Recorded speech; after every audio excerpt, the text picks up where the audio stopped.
महागठबंधन महागठबंधन एकता को आप किस रूप में देखते हैं? उपचुनाव में महागठबंधन का एकता ठीक ठाक रहा? बहुत बेहतर रहा। तमाम महागठबंधन के नेता, वह मोकामा विधानसभा हो या गोपालगंज विधानसभा हो, ईमानदारी से अपने प्रत्याशी को जिताने के लिए रात दिन मेहनत किए हैं। बधाई के पात्र हैं हमारे तमाम महागठबंधन के जो नेता हैं। गुजरात में जो पुल ध्वस्त हुआ, इसके बारे में आप क्या कहते हैं, जिसमें सैकड़ों लोगों की जान चली गई, इसके बारे में आप क्या कहेंगे?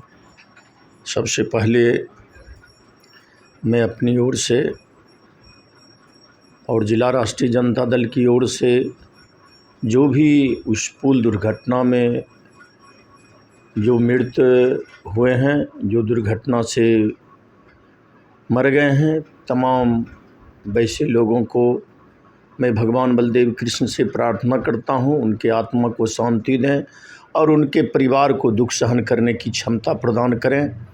खास करके उस बिंदु पर मैं एक चीज़ कहना चाहता हूं, इस देश के मदारी प्रधानमंत्री जी के रहते इस देश का कोई भी पुल पुलिया या जो भी सरकारी संस्थानें हैं सुरक्षित नहीं है।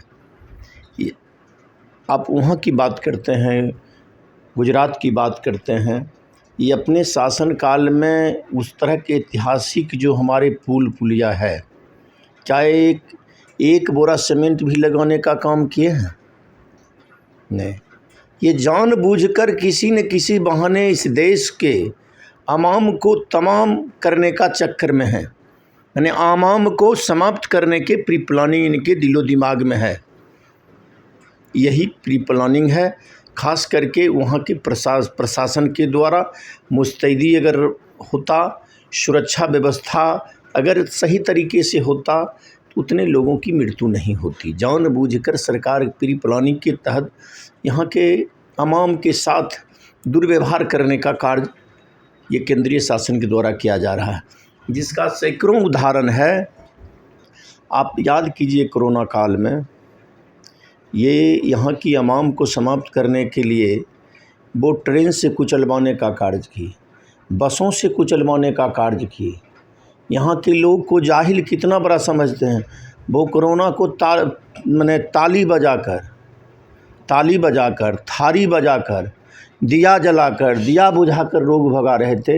इतना बड़ा नौटंकी बात। कोरोना तो ख़त्म है, कोरोना अभी तो पूरे शहर में, पूरे राज्य में डेंगू ने पांव पसार लिया है, इस पर आप क्या कहें? अभी जो खास करके बिहार की ये चर्चा करते हैं, हमरा लगता है जो लोग एक ज़माने का लोकप्रिय मुख्यमंत्री आदरणीय लालू प्रसाद यादव जी जिस तरह से कार्य करते थे, आज बिहार के उप मुख्यमंत्री माननीय तेजस्वी प्रसाद यादव, जो स्वास्थ्य मंत्री का भी कार्यभार मैंने मंत्रालय उनके जिम्मा है, इनके जिम्मे मंत्रालय आने से पीएमसीएच से लेकर आईजीएमएस या तमाम तरह के सरकारी जो हमारे राज्य में सरकारी हॉस्पिटल है, हर जगह सुधार हो रहा है। और जहां किसी प्रकार की कोई रोग फैल रहा है तो उसके लिए दवा भी उपचार के लिए उपलब्ध प्रत्येक हॉस्पिटल में। बिहार में महागठबंधन का भविष्य आपको कैसा लग रहा है? बहुत बेहतर भविष्य रहेगा। जो हमारा गठबंधन है वो अटूट है। इस गठबंधन ने तय कर लिया है, जिस तरह से आज़ाद भारत में दूसरी आज़ादी की लड़ाई लड़ने का जो कार्य किए थे डॉक्टर राम मनोहर लोहिया साहब, लोकनायक जयप्रकाश बाबू, जननायक कर्पूरी ठाकुर जी के द्वारा लड़ा गया था समता मूलक समाज की स्थापना के लिए, जिनके लिए हमारे देश के हजारों विभूतियों ने अपने प्राणों को आहुति देकर भारत को आज़ाद करवाए थे। वैसे लोगों की अधिकार से वंचित उस जमाने बार बार खबर आ रही है नीतीश कुमार फिर एनडीए की ओर जाएंगे, क्या आपको क्या लगता है? मैं तो इसी बात को कह रहा था मित्र, जो दूसरी आज़ादी की लड़ाई लोकनायक जयप्रकाश बाबू के द्वारा लड़ा गया था, आज वही परिस्थिति इस देश में पैदा हो गई है। वह मोहन भागवत जी के माध्यम से हो या नरेंद्र मोदी जी के माध्यम से हो, इस देश का संविधान संकट में है, इस देश का न्यायपालिका खतरे में है।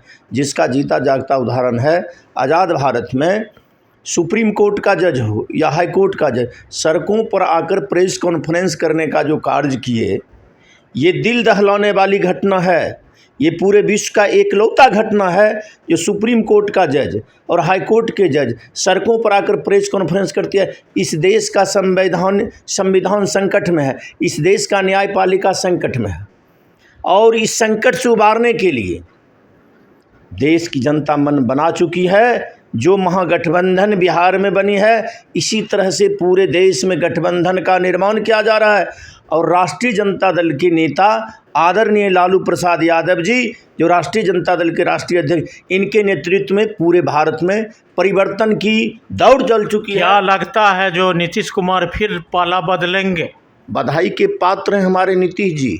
वो समझ गए ये मदारी प्रधानमंत्री जिस देश को खतरे में डाल रहा है, इस देश का संविधान को खतरे में डाल रहा है, इस देश की न्यायपालिका को समाप्त कर रहा है, देश की आम जनता को जो मरवाने का प्री प्लानिंग कर रहा है, इससे बचाने के लिए नीतीश जी सावधान हो गए हैं।